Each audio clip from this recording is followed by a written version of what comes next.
जे जगन्नाथ पिलाମାନେ आज आम एक नूतन भिडियो स्वागत। आज भिडियो रे आम सच्चिदानंद राउतर समग्र कृति विषय आलोचना करिबा। तो समग्र कृति उपर आलोचना करने पूर्व व्यक्तिगत जीवन संबंधी किसी तथ्य आम आलोचना करवा। तो सच्चिदानंद राउतराय 1916 मसीह जन्मग्रहण करते खोर्धा जिलार गुरुजंग ग्राम। तो पिता थे सदानंद राउतराय, माता हेमावती देवी। से दक्षिण भारतर गोलापल्ली राजजेमा भूदेवी को विवाह करते। तो पिता आदर्श अनुप्राणित होई समाज सचेतनता और वैप्लविक आभिमुख्य सृष्टि होता। तो ये सब विषय आम पूर्व भिडियो आलोचना कर सारी पाठ्य संकलन जो आलोचना करते। तो सच्चिदानंद राउतराय कविता क्षेत्र आधुनिकतार प्रवर्तन कर छंदर स्पंद को गुरुत्व देते। द्वारा रचित कविता संकलन मध्य आम देखा पाथेय जहाँकि 1931 मसीह प्रकाश पाई।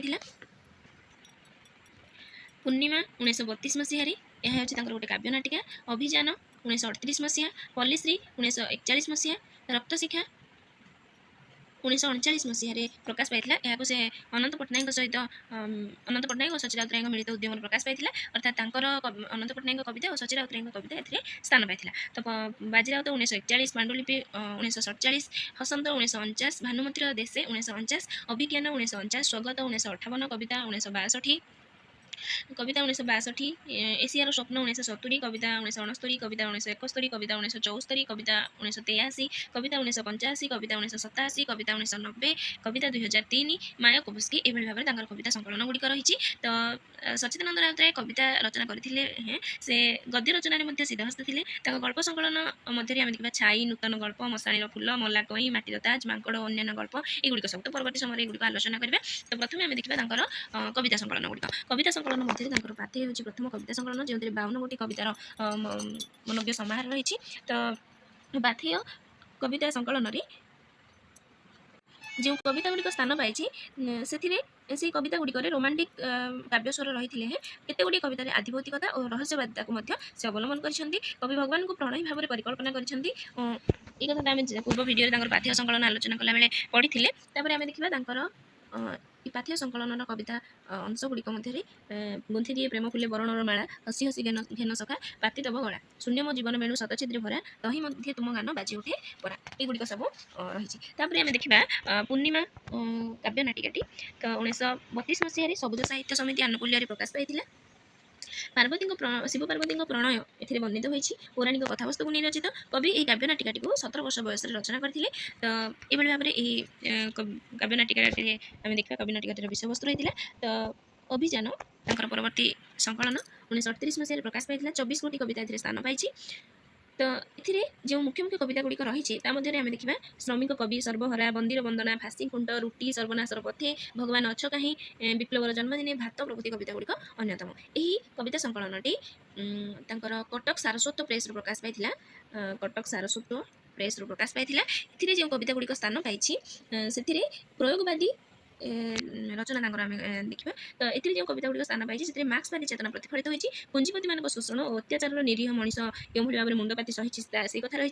तेणु ये प्रकार सहनशीलता प्रवृत्ति को कविता माध्यम से विरोध कर शोषित गोष्ठी जो अत्याचारित होती जो सहनशीलता प्रवृत्ति को से कौन कर कविता माध्यम विरोध कर तमें से कहते पुंजीपति मान शोषण अत्याचार को तुम्हें माने सही जाऊ नहीं। तो ये देखा गोटे अंश रोचे चोरीवा हेले धनीर विधन रक्त तुमर लोड़े भगवान तमरी कबर धनीर कबर मरण तुमर ना भगवान अछ कहीं। तो ये कविता संकलन गोटे कविता होची भगवान अछ कहीं जहाँकि 1937 मसीह प्रकाश पाई नवीन पत्रिका। तापर एक अंश देखा सर्वनाशर पथे कवितार सहकार पत्रिका प्रकाश पाई। धर्मर मद खुआई कर भाई मनीष जाति को चिरदिन मजगुल अफिम निशारे खोली से नपारे आखि तमें शोष तार बुकुर जीवन फूल। तो ये भाव में जो कवितांश रही कविता मुख्य मुख्य कविता गुड़िक रही कवितांश गुड़िकर बेले बेले प्रश्न आसी थाए। तो देखा परवर्ती संकलन हो पॉलिसी गोटे लोकप्रिय कविता संकलन। ए स्थानित कविता गुड़िक रोमांटिक चेतना और वास्तववादी भावनार समन्वय देखा मिले। मोट 13 गोटी कविता रही। तो ये स्थानित मुख्य मुख्य कविता मध्य देखा छोट मोर गाँटी, पल्ली संज, ग्राम श्मशान, पहली रज, बापा बापा पकाइली हुरी, पल्ली सकाळ, शिव पूजा, जमीदार सन्न। तो ଆଉ ଏକ କବିତା ତାଙ୍କର ଏଥିରେ ସ୍ଥାନ ପାଉଛି ଭର୍ତ୍ତ ନାୟକ ଝିଅ, ଗ୍ରାମ ସଭା, ଭୂତ ଛଡ଼ା, ଗ୍ରାମ ଶ୍ମଶାନ ତ ଦେଖିଲେ। ତ ଛୋଟ ମୋର ଗାଁଟି ତ ବହୁତ ଲୋକପ୍ରିୟ କବିତାଟି ତାଙ୍କର, ଆମେ ସମସ୍ତେ ଜାଣିଥିବା, ଛୋଟବେଳେ ପଢ଼ିଥିବା। ତ ତାଙ୍କର ଯେଉଁ ପଲ୍ଲୀ ସକାଳ କବିତାଟି ପ୍ରଭାତ ଆଗମେ ନାମରେ 1933 ମସିହାରେ ସହକାର ପତ୍ରିକାରେ ପ୍ରକାଶ ପାଇଥିଲା। ମାଲୁଣୀ ତାଙ୍କର ଏହି କବିତା ସଂକଳନ ଆଉ ଗୋଟେ କବିତା, ଯାହାକି 1936 ମସିହା ସହକାର ପତ୍ରିକାରେ ପ୍ରକାଶ ପାଇଥିଲା। ଏଭଳି ଭାବରେ ତାଙ୍କର କବିତା ଗୁଡ଼ିକ ମୁଖ୍ୟ ମୁଖ୍ୟ କବିତା ଗୁଡ଼ିକ ରହୁଛି। ତାପରେ ଦେଖିବା ବାଜି ରାଉତ କବିତା ସଂକଳନ, ଯାହାକି 1938 ମସିହାରେ ରଚିତ ହୋଇଥିଲା, 1941 ମସିହାରେ ପ୍ରକାଶ ପାଇଥିଲା। ଏଥିରେ 5ଟି ଦୀର୍ଘ କବିତା ରହିଛି।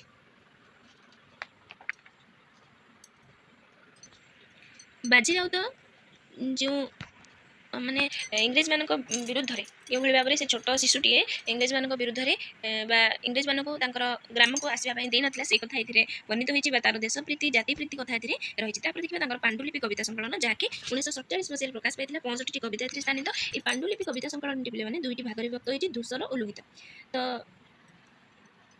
ପାଣ୍ଡୁଲିପି এই ଯେଉଁ ଧୂସର ପାଣ୍ଡୁଲିପି ସଂକଳନରେ ଝଡ଼ଠାରୁ ଭାରସାମ୍ୟ ପର୍ଯ୍ୟନ୍ତ 65ଟି କବିତା ରହିଛି। ତ ଧୂସର ଶୀର୍ଷକରେ ଯେଉଁ ମୁଖ୍ୟ ମୁଖ୍ୟ କବିତା ଗୁଡ଼ିକ ରହିଛି, ତା ମଧ୍ୟରେ ଦେଖିବା ଝଡ଼, କବିତାର କବର, ପଶୁ, ରାକ୍ଷସ, କୋଣାର୍କ, ସହର ତଳିର ଉଷା, ସୃଷ୍ଟି ଛନ୍ଦେ, ବାର୍ତ୍ତା ଆଦି ଅନ୍ୟତମ। এই কবিতা গুড়িকরে কবিঙ্কর বিপ্লবী মানসিকতা স্পষ্ট হয়েছে। তো এই পাণ্ডুলিপি কবিতা সংকলনের যদি দেখা তাহলে মুখ্য মুখ্য কবিতা আউ কতটি রয়েছে, যেমিতিকি কোণার্ক, যাকি সহকার পত্রিকার প্রকাশ পাই 1937 মସିହାରେ। ପ୍ରତିମା ନାୟକ, ଯେଉଁଟାକି ଆପଣମାନେ ପ୍ଲସ୍ 3 ସିଲାବସ୍ରେ ଆପଣମାନଙ୍କର ରହିଛି ଜାଣିଥିବେ, ତାହା 1945 ମସିହା ଶଙ୍ଖ ପତ୍ରିକାରେ ପ୍ରକାଶ ପାଇଥିଲା। ତାପରେ ଅଳକା ସାନ୍ୟାଲ ଆଉ ଏକ କବିତା, ଯାହାକି 1947 ମସିହାରେ ନବଭାରତ ପତ୍ରିକାରେ ପ୍ରକାଶ ପାଇଥିଲା। ତ ପିଲାମାନେ ଏଇ କୋଣାର୍କ, ପ୍ରତିମା ନାୟକ, ଅଳକା ସାନ୍ୟାଲ ଏଗୁଡ଼ିକ ପରୀକ୍ଷାରେ ବାରମ୍ବାର ଆସିଥାଏ। ତାପରେ ଆମେ ଦେଖିବା ଏଥିରେ ଯେଉଁ ରହିଛି ଆମର ଅଂଶଗୁଡ଼ିକ, କବିତାଂଶ ଗୁଡ଼ିକ ଯେଉଁଟାକି ପରୀକ୍ଷାରେ ଆସିଥାଏ। ଏଇ ଯେ ଆସୁଛି ଝଡ଼, କର ସଖୀ, ତାରେ ନମସ୍କାର, ତାପରେ ପ୍ରଣତି ବାଢ଼େ, ଏଗୁଡ଼ିକ ଆପଣମାନେ ଦେଖିନେବେ। ଯଦି ସବୁଗୁଡ଼ିକ ମୁଁ ପଢ଼ିବି ତାହେଲେ ଭିଡ଼ିଓଟି ବେଶୀ ଲମ୍ବା ହେଇଯିବ। ତାପରେ ଆମେ ଦେଖିବା ହସନ୍ତ କବିତା ସଂକଳନ 1949 ମସିହାରେ ପ୍ରକାଶ ପାଉଛି। ଏଥିରେ ସ୍ଥାନିତ ମୁଖ୍ୟ କବିତାମାନଙ୍କ ମଧ୍ୟରେ ସ୍ୱରାଜ ପୋଟଳ, ଗୋପବନ୍ଧୁଙ୍କ ଶ୍ରାଦ୍ଧ, ଆମ ଗାଁର ମୁରଲୀଧର ପଣ୍ଡା, ସୁଆସାରୀ ସମ୍ବାଦ, ଏଗୁଡ଼ିକ ସବୁ, ସ୍ୱାଧୀନ ଦେଶର ଦିଆଲି, ଏଗୁଡ଼ିକ। ତ ତାଙ୍କର ପରବର୍ତ୍ତୀ ସଂକଳନ ଆମେ ଦେଖିବା ଭାନୁମତୀର ଦେଶ, 1949 ମସିହାରେ ପ୍ରକାଶ ପାଇଥିଲା। ଏହି କବିତାରେ ତରଙ୍ଗ ଓ ବନିତା ହେଉଛନ୍ତି ନାୟକ ନାୟିକା। ତାପରେ ତାଙ୍କର ପରବର୍ତ୍ତୀ ସଂକଳନ ହେଉଛି ଅଭିଜ୍ଞାନ, ଯାହାକି 1949 ମସିହାରେ ପ୍ରକାଶ ପାଇଥିଲା। 21ଟି କବିତା ସ୍ଥାନ ପାଇଛି ଏହି କବିତା ସଂକଳନରେ। ତାପରେ ଦେଖିବା ସ୍ୱଗତ, 1958ରେ ପ୍ରକାଶ ପାଉଛି। କବିତା 1962, ଏହା 1962 ମସିହାରେ ପ୍ରକାଶ ପାଇଥିଲା। 55ଟି କବିତା ଏଥିରେ ସ୍ଥାନିତ। ଚିତ୍ରକଳ୍ପ ଓ ପ୍ରତୀକ ଏଥିରେ ଅଧିକ, ଏଥିରେ ସ୍ଥାନିତ କବିତା ଗୁଡ଼ିକର ଅଧିକ ମାତ୍ରାରେ ପ୍ରୟୋଗ ହୋଇଛି। ସାମୁଦ୍ରିକ ଠାରୁ ପୂର୍ଣ୍ଣିମାରେ ମହାନଦୀ କୂଳେ ପର୍ଯ୍ୟନ୍ତ ତାଙ୍କର 55ଟି କବିତା ଏଥିରେ ସ୍ଥାନ ପାଇଛି। ତୁମେ କିଆଁ ତରତର ହୁଅ, ମତ୍ସ୍ୟଗନ୍ଧା, ସୀମାନ୍ତ ଟ୍ରେନ୍, ଏଗୁଡ଼ିକ ସବୁ ମୁଖ୍ୟ ମୁଖ୍ୟ କବିତା ରହୁଛି ଏହି ସଂକଳନରେ।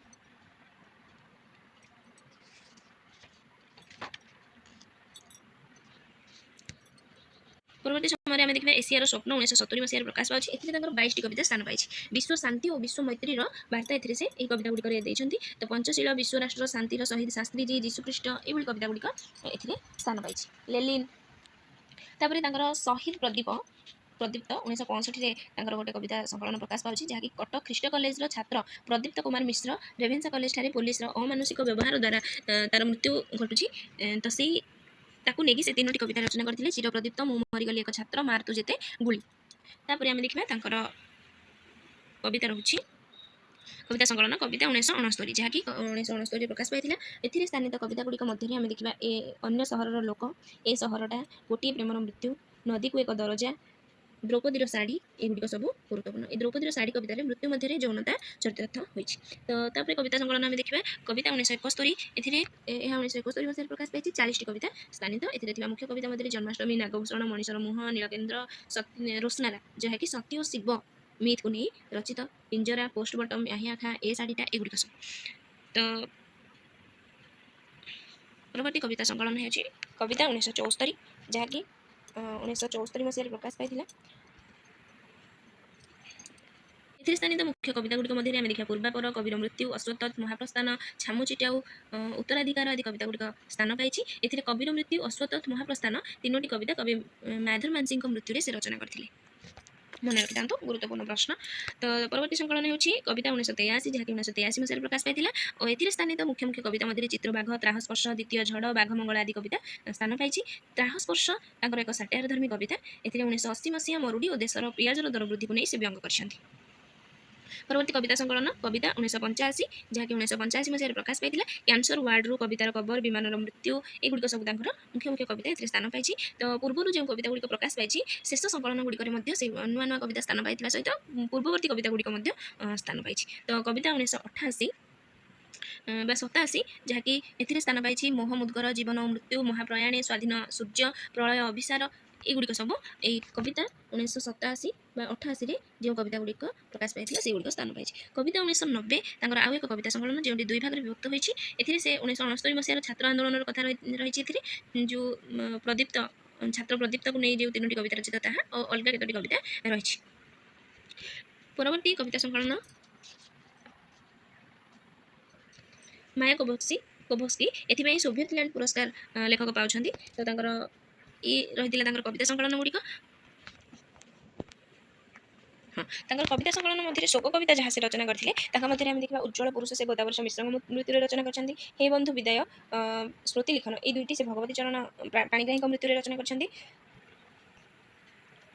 ଆଉ ଗୋଟେ ଗୁରୁତ୍ୱପୂର୍ଣ୍ଣ ପ୍ରଶ୍ନ ମନେ ରଖିଥାନ୍ତୁ, ପଲ୍ଲୀ ସଞ୍ଜ କବିତାରେ ସେ ଧୋବଲି ସାହୁ ଚରିତ୍ରକୁ ନେଇଛନ୍ତି କବିତା ରଚନା କରିବା ପାଇଁ।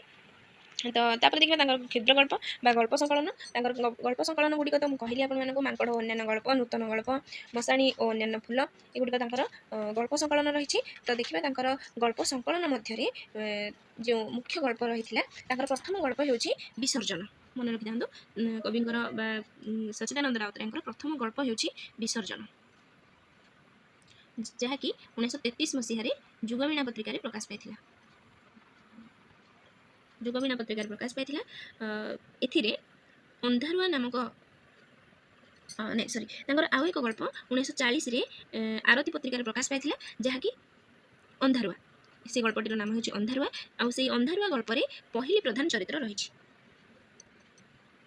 ଅନ୍ଧାରୁଆ ଗଳ୍ପରେ ପହିଲି ପ୍ରଧାନ ଚରିତ୍ର ରହିଛି। ଏଇଟା ଗୋଟେ ଗୁରୁତ୍ୱପୂର୍ଣ୍ଣ ପ୍ରଶ୍ନ ଆପଣମାନଙ୍କ ପାଇଁ, ତ ପରୀକ୍ଷାରେ ବାରମ୍ବାର ଆସିଥାଏ। ତେଣୁ ମନେ ରଖିବେ, ପହିଲି ପ୍ରଧାନ ଚରିତ୍ର ମାଧ୍ୟମରେ ସେ ସମାଜରେ ପ୍ରଚଳିତ କୁସଂସ୍କାରକୁ ବିରୋଧ କରିଥିଲେ।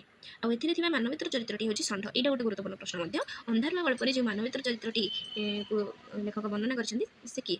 ତ ଏହା ହେଉଛି ଷଣ୍ଢ। ଷଣ୍ଢ ମାନବିତ୍ର ଚରିତ୍ରଟିକୁ ଏଥିରେ ଲେଖକ ବର୍ଣ୍ଣନା କରିଛନ୍ତି। ମାଟିର ତାଜ ତାଙ୍କର ଆଉ ଗୋଟେ ଗଳ୍ପ ଯେଉଁଥିରେ ସେ ପ୍ରେମର ମହିମା ଗାନ କରିଛନ୍ତି। ମାଟିର ତାଜ କହିଲେ ଏଠାରେ ଏକ ସମାଧି ପୀଠକୁ ବୁଝାଏ। ତ ମନେ ରଖିଥାନ୍ତୁ, ଏଗୁଡ଼ିକ ପରୀକ୍ଷାରେ ଆସିଥିଲା। ଯେଉଁଗୁଡ଼ିକ ମୁଁ କହୁଛି ଏଗୁଡ଼ିକ ପରୀକ୍ଷାରେ ଆସିଥିଲା। ତ ଲେଖକଙ୍କର ଗୋଟିଏ ମାତ୍ର ଉପନ୍ୟାସ, ଏକମାତ୍ର ଉପନ୍ୟାସ ଚିତ୍ରଗ୍ରୀବ, ଯାହାକି ଓଡ଼ିଆ ସାହିତ୍ୟ ପାଇଁ ତାଙ୍କର ଅନବଦ୍ୟ କୃତି, କଲିକତା ନୂତନ ସଂଘ ଆନୁକୂଲ୍ୟରେ ପ୍ରକାଶ ପାଇଥିଲା 1936 ମସିହାରେ। ତ ନାରୀ ଚରିତ୍ର ବିହୀନ ପ୍ରଥମ ଉପନ୍ୟାସ ହେଉଛି ଚିତ୍ରଗ୍ରୀବ, ଯେଉଁଥିରେ କୌଣସି ଗୋଟିଏ ବି ନାରୀ ଚରିତ୍ର ନାହାନ୍ତି। ଏଥିରେ କବି ମାର୍କ୍ସବାଦର ବିଶ୍ଳେଷଣ କରିଛନ୍ତି। ଏଥିରେ ଯେଉଁ ଚରିତ୍ର ଗୁଡ଼ିକ ରହିଛନ୍ତି ଶୈରୀନ୍ଦ୍ର, ରାଜେନ୍ଦ୍ର, ମୃଗାଙ୍କ, ଗଗନ, ଗଣେଶ ଏହି ଚରିତ୍ର ମାଧ୍ୟମରେ କବି ମାର୍କ୍ସବାଦର ବିଶ୍ଳେଷଣ କରିଛନ୍ତି। ତାଙ୍କ ଦ୍ୱାରା ରଚିତ ଆଉ ଦୁଇଟି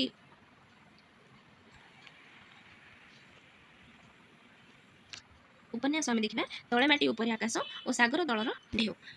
ତ ତାଙ୍କର ଆଲୋଚନା ଗ୍ରନ୍ଥ ମଧ୍ୟରେ ଆମେ ଦେଖିବା ସଚ୍ଚି ରାଉତରାୟ କବି, ଗାଳ୍ପିକ, ଔପନ୍ୟାସିକ ସହିତ ଜଣେ ସମାଲୋଚକ ମଧ୍ୟ। ତେଣୁ ତାଙ୍କର ଆଲୋଚନା ପୁସ୍ତକ ମଧ୍ୟରେ ଆମେ ଦେଖିବା ସାହିତ୍ୟ ବିଚାର ଓ ମୂଲ୍ୟବୋଧ, ସାହିତ୍ୟର ମୂଲ୍ୟବୋଧ, ଆଧୁନିକ ସାହିତ୍ୟର କେତୋଟି ଦିଗ, ଆଧୁନିକ ସମାଲୋଚନା। ତ ଏଭଳି ଭାବରେ ଆମେ ଦେଖିଲେ ପିଲାମାନେ ସଚ୍ଚିଦାନନ୍ଦ ରାଉତରାୟଙ୍କ ସମଗ୍ର କୃତି ବିଷୟରେ। ତ ଏଗୁଡ଼ିକ ଆପଣମାନଙ୍କ ପାଇଁ ନିଶ୍ଚିତ ଭାବରେ ଉପାଦେୟ, କାରଣ ଏହିସବୁ ପରୀକ୍ଷାରେ ପୂର୍ବରୁ ଏସବୁ ବିଷୟରେ ପରୀକ୍ଷାର ପୂର୍ବରୁ ପ୍ରଶ୍ନ ଆସିସାରିଛି। ତେଣୁ ଆପଣମାନେ ନିଶ୍ଚିତ ଭାବରେ ତାକୁ ମନେ ରଖନ୍ତୁ, ଆପଣମାନଙ୍କ ପାଇଁ ଉପାଦେୟ ହେବ। ତ ଏହିପରି ନୂତନ ଭିଡ଼ିଓ ପାଇବା ପାଇଁ ଆମ ଚ୍ୟାନେଲକୁ ସବସ୍କ୍ରାଇବ୍ କରିଦିଅନ୍ତୁ, ଆମ ସହିତ ଯୋଡ଼ି ହୋଇ ରହିଥାନ୍ତୁ, ସାଙ୍ଗସାଥିମାନଙ୍କ ସହିତ ମଧ୍ୟ ସେୟାର କରିଦିଅନ୍ତୁ। ଧନ୍ୟବାଦ।